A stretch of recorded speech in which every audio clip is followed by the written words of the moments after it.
बियो बड'लेण्ड इंखं टेलिभिजन दिनैनि रादाबखौ फरायदों आं बिबारि बसुमतारिया। दिनैनि गाहाय रादाबाव दं। क'क्राझाराव गावखौनो फोथैना लानाय सानै हिनजावसानि न'खराव थांना गिबि मन्थ्रिया खौरां लाफैदों। बिटिसि खुंथाया दतमा बरागारि गामिनि गेलेग्रा फोथारखौ जौगाखांहोनो बिथांखि लादों। कभिडनि मोन्नैबो डज भेक्सिन लानाय सोरखारि मावफारियाफोरा गाबोननिफ्राय मावख'आव नुजाथिनांसिगोन। मुवा बेसादनि बेसेन बांनायखौ होबथानो आसाम सोरखारखौ खावलायदों रायजोआरि बिजेपि।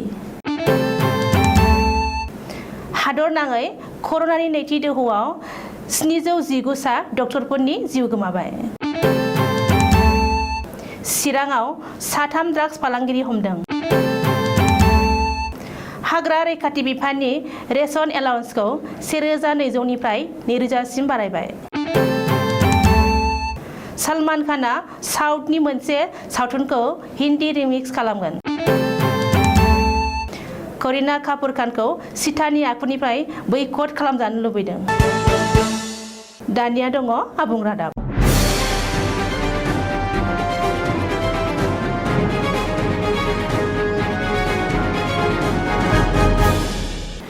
क'क्राझार जिल्लानि अपयाकुति गामियाव सानै उन्दै बैसोनि हिनजावसाया फांसे दंफाङाव आरो दोंसे दुरुंजोंनो गोदोनायाव दौलें लागायना फोथैना लानाय रायजोनाङै बयखौबो सोमोनांहोनाय आरो सन्देह जाहोनाय जाथायखौ खौरां लाफैदों गिबि मन्थ्रि डक्टर हिमन्त बिश्व शर्माया।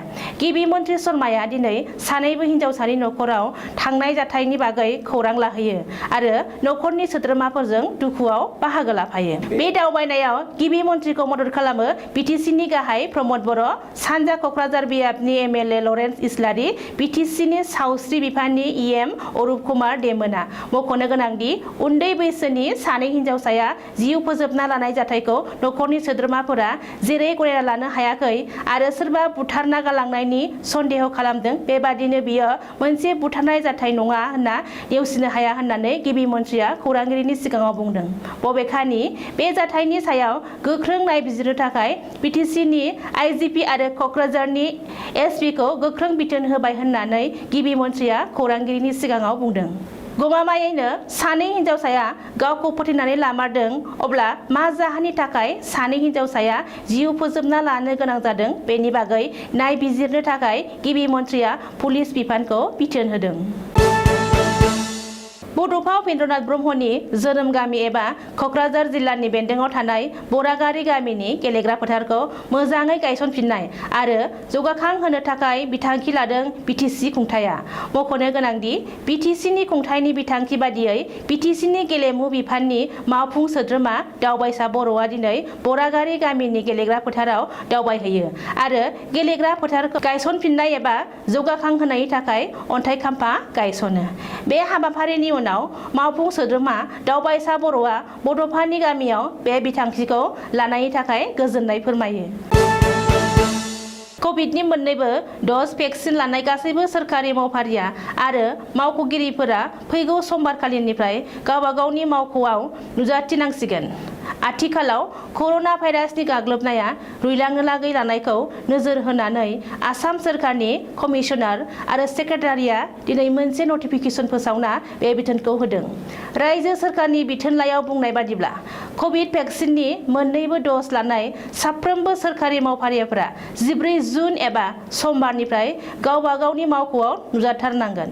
मख'नो गोनांदि कभिडनि भेक्सिन होनाया रायजोनाङै सोलिगासिनो दङ आरो सावस्रि मावफारियाफोरा हर सान कर'नानि हेंथायै जुजिगासिनो थानायनि थाखाय आसामावबो कर'नानि गाग्लोबनाया रुइलांबाय। रायजोआव पेट्रल डिजेलजों लोगोसे मुवा बेसादनि बेसेन बांग्लाबनायनि हेंथायै आसाम रायजोआरि बिजेपि बे खेबाव मुवा बेसादनि बेसेन बांग्लाबनायखौ होबथानो रायजो सोरखारखौ खावलायदों रायजोआरि बिजेपिआ। आसाम रायजोआरि बिजेपिनि बुंथिगिरि मनज बरुवाया सनिबारखालि आफां आसामनि बङाइगावआव मोनसे खौरांगिरि मेल खुंनानै रायजोआव मुवा बेसादनि बेसेन बांनायखौ होबथानो थाखाय डक्टर हिमन्त बिश्व शर्मा दैदेननाय सोरखारखौ खावलायदों। बेनिफ्राय बेखौ बुंनो हायोदि मुवा बेसादनि बेसेन बांनायखौ होबथानायाव आथिखालनि रायजो सोरखारा फेलें जादों। बेनिखायनो खुंथाय गोहोनि हानजायानो मुवा बेसादनि बेसेन बांनायखौ होबथानो थाखाय सोरखारखौ खावलायनो गोनां जादों। भारतआ महामारी कर'ना भाइरासनि आवथायाव फैनायनि समनिफ्रायनो डक्टर, नार्स आरो सावस्रि मावफारियाफोरा बायदि बायदि हेंथा हेंथिखौ नेवसिनानै कर'नानि हेंथायै जुजिबोदों। नाथाय कर'नानि गिबि दोहौनि गाग्लोबनायाव गोबांसा डक्टर, नार्स आरो सावस्रि मावफारियाफोरा जिउ खोमानांनाय बादिनो कर'नानि नैथि दोहौआवबो गोबांसा डक्टरफोरा जिउ खोमानांबाय।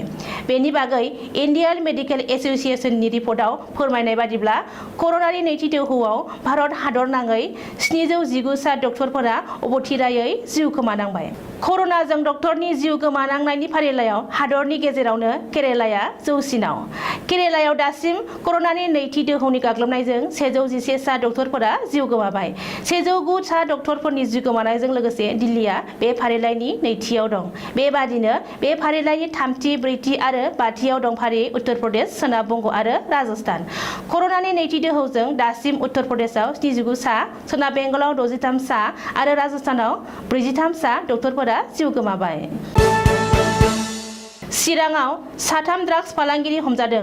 मोनसे स्रोद सुलुंनि सायाव चिरांनि एडिशनेल एसपि प्रकाश मेधिनि दैदेननायाव चिरां पुलिसआ अपारेशन खालामना गंसे इन'भा गारिनिफ्राय 5 केजि आफिं बोखांनो हायो होननानै सुलुङाव फोरमायदों। बे जाथायजों लोगोसे लोब्बा लाना एबा आफिं लाबोखुमानाय सानै ड्राग्स पेडलारफोर फारियै पान्जाबनि मनदीप सिंह आरो नरिन्दर पालखौ हमनो हायो। बबेखानि सानै ड्राग्स पेडलारफोरनि फोरमायथिनाय बादियै बङाइगाव गरायमारिनि बिजय आगरवाला मुंनि सासे सुबुंखौनो पुलिसआ एरेस्ट खालामो होनना मिथिनो हायो। 5 केजि आफिंजों लोगोसे हमजानाय साथामबो पेडलारफोरखौ बे समाव धालिगाव पुलिस थानायाव जेरा खालामगासिनो दं होननानैबो पुलिस सुलुङाव फोरमायदों। हाग्रा रैखाथि बिफाननि जवानफोरनो साबसिन खाबु होनायखौ नोजोर होनानै बिसोरनि रेशन एलाउन्सखौ बारायबाय। आसाम सोरखारा हाग्रा रैखाथि बिफाननि जवानफोरनि दानफ्रोमबोनि रेशन एलाउन्सखौ 1200 निफ्राय 2000 सिम बारायना होबाय होननानै गिबि मन्त्रि डक्टर हिमन्त बिश्व शर्माया फोरमायदों। मख'नो गोनांदि काजिरङा हायुङारि पार्कआव दै बानानि एसेसमेन्ट लाहार-फाहार खालामनाय समावनो हाग्रा रैखाथि बिफाननि जवानफोरनि रेशन एलाउन्सखौ 1200 निफ्राय 2000 सिम बारायनानै होनो थाखाय रायजो सोरखारा थांखि लायो होनना गिबि मन्थ्रिया दिनै टुइटाराव टुइट खालामनानै फोसावदों। अदेबानि हाग्रा रैखाथि बिफाननि जवानफोरनि रेशन एलाउन्स बारायनाया सोलिफु जुन दाननिफ्रायनो गोहोम गोग्लैगोन होननानैबो गिबि मन्थ्रिया फोसावदों। सलमान खानआ साउथनि मोनसे सावथुनखौ हिन्दी रिमिक्स खालामनो थांगासिनो। टाइम्स अफ इन्डियानि फोरमायनाय बादिब्ला सलमान खानआ साउथनि सावथुन मास्टारखौ हिन्दी रिमिक्स खालामनो थाखाय दायो सावरायगासिनो। मख'नो गोनांदि बे मास्टार सावथुनाव साउथनि स्टार थालापाति विजय आरो विजय सेतुपतिखौ नुनो मोन्दोंमोन, नाथाय हिन्दी रिमिक्सआव सलमान खानखौ नुनो मोनगोन। बबेखानि दासिम सलमान खानआ बिग स्टुडिअ'जों बे बिग बाजेट फिल्मखौ लानानै सावरायगासिनो। साननैसो सिगां खौरां मोन्दोंमोन दि करिना कापुर खानखौ नितेश तिवारीनि दैदेननायाव ओंखारनो गोनां रामायण सावथुननि थाखाय सीतानि आखुआव सायख'नाय जादों। मख'नो गोनांदि करिनाया बे सावथुननि थाखाय 12 कौटि फिस बिदों होनना मोनसे खौराङा सिगाङाव फैदों। बे खौराङा ससियेल मिडियायाव फैनाय लोगो लोगोनो गोबां इउजारफोरा साबजानाय मोनाखै। बेनि थाखाय गोबां इउजारफोरा करिनानि 12 कौटि फिस बिनाय खौरांखौ स्क्रिनशट खालामनानै करिनाखौ सीतानि आखुनिफ्राय बैकट खालामनांगौ होननानै बुंदों। बबेखानि दायो करिना कापुर खानखौ सीतानि आखुआव नुनो मोनगोन मोना बेखौ बुंनाया गोब्राब। दिनैनि रादाबा एसेनोसै। गोजोन्थों।